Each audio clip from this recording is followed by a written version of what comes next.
In today's video, I'm going to teach you how to reply to a specific message in Slack. Reply to a message in a thread, 5 minutes.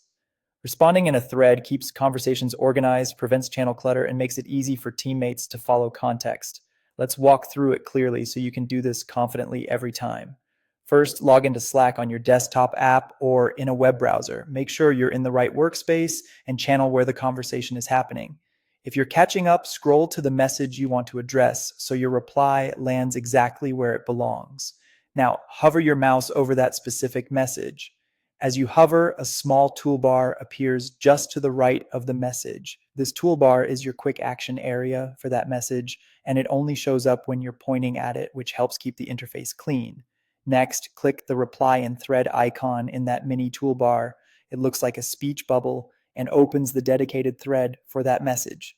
If you prefer the keyboard, you can press the T key while the message is highlighted to jump straight into the thread. That shortcut saves time when you're moving quickly through conversations. A sidebar will open on the right side of Slack, showing the original message at the top and any existing thread replies below it. Click into the message box at the bottom of the sidebar and type your response.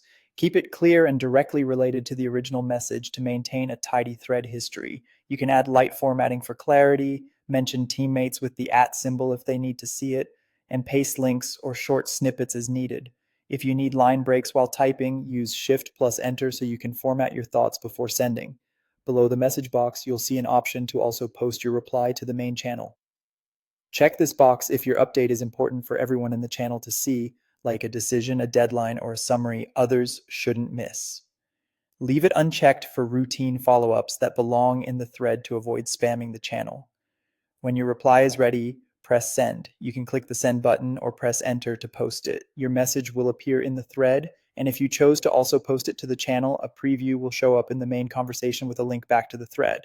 That's it. Your reply is neatly organized and easy for teammates to find later. Use threads consistently, lean on the T shortcut, and reserve the channel checkbox for high visibility updates. Happy threading!